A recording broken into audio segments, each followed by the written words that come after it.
Hey, what's up guys? It's Ghetto's Kitchen. And so the Nintendo Direct that we've been waiting for has finally happened, and to be honest, it was fine. Not great or groundbreaking, not bad or boring, it was just fine.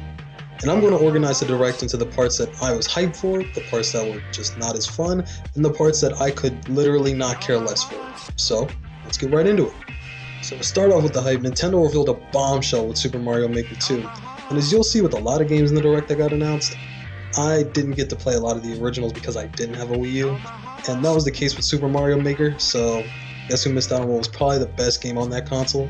So now at least I will be getting that. I'll finally get to experience Mario Maker. Up next on the hype list, Marvel Ultimate Alliance. I haven't played a Marvel game since the original Marvel Alliance on the Wii when I was about 10, so this looks like a fun beat 'em up, and I sure hope it's good. That's all I have to say about that. Next up, we have Super Smash Bros. Ultimate. The 3.0 update is coming soon in spring, and we're getting Joker with it and his 3D modeled back. I hope they add some single-player modes to the game, namely break the targets, but I don't think they would do that so soon. They said we were getting this before April, so I'm hyped about it. Alright, this is a cool one. On my list, too, I have Gothic Castle. It straight up looks like Symphony of the Night, but that makes me want it all the more. I need some good Metroidvania on the Switch just injected directly into my veins. I have high hopes for it. Up next, we got Fire Emblem Three Houses, which was the main event for this Nintendo Direct, which came right in the middle of it, which is weird. But it looks like we've got the most ambitious Fire Emblem game yet, and I'm interested in it. It actually seems like it has a grinding system, so that's great for a game that I'm going to play with permadeath on, so I don't have to activate Bite the Dusto every time one of my units dies without turning off the permadeath feature. It has a faction choice format in the game, so there's always a lot of potential that comes with that in terms of storytelling. I'm excited for the game. Next, Astro Chain. Now, this is the new IP that got revealed for the Direct. It looks like a really cool Nier Automata style post-apocalyptic save the earth kind of deal, and they said there were two fighters at the same time on the screen, so hopefully that means that there's gonna be some co-op. I'm really hyped for the game. It looks really cool. I hope you guys are too.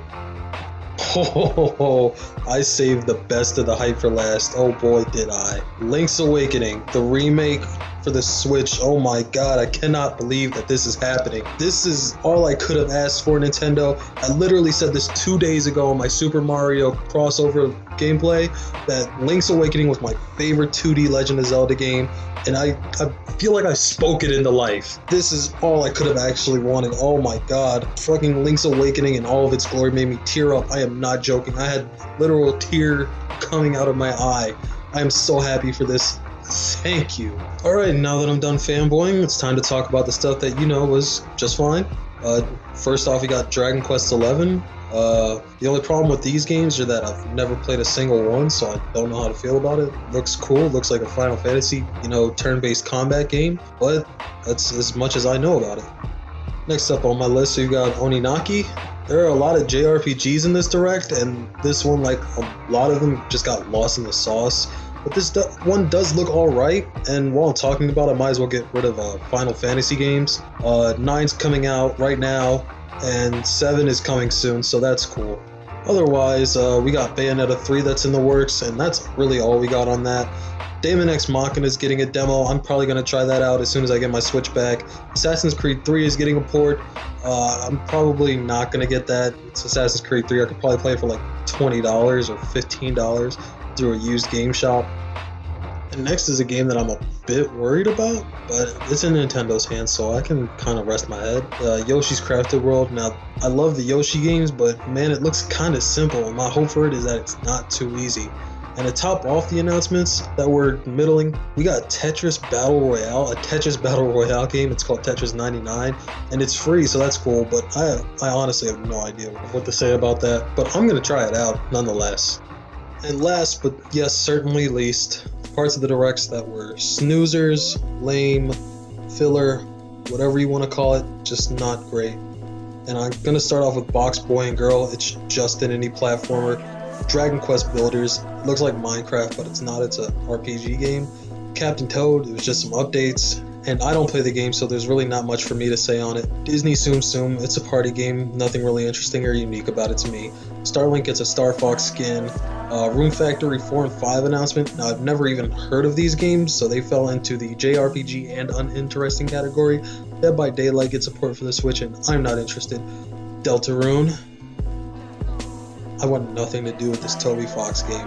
We also had Grid Racer, and it's cool that the Switch is getting a racing game, but nowadays people play racing games for obscenely amazing graphics and a buttery smooth frame rate, and this game looks to have neither. I saw the Demolition Derby mode during the Direct, and the frame rate looks so awful on it that I was actually a bit repulsed by it, and I'm not usually the kind of guy to hate on a game over the frame rate usually. If it's under, like 30, I'll be like, whatever, I can get used to it, but this looked bad. Finally on my list, I had Hellblade, which is just weird because I didn't even have notes written down for it. I had notes for literally every other announcement while I was watching it, and I realized it's because they didn't show us enough of the game. It just looked like a walking simulator to me. So I had to look up gameplay outside of the Direct, and it's actually kind of like this psychological action game. It doesn't actually look too bad. All in all, this Direct had highs and lows, and I believe it had better highs than lows, so why not? On the GK arbitrary scale of goodness, I'm going to give it a 75 out of 100. It started and ended with home runs, with Mario Maker 2 and ending with the Link's Awakening reveal, and even though it had some snoozers, it kept my interest. Well, let me know what you guys think. What was your favorite announcement or reveal from the Direct? Let me know. This has been Ghetto's Kitchen, and I'm out.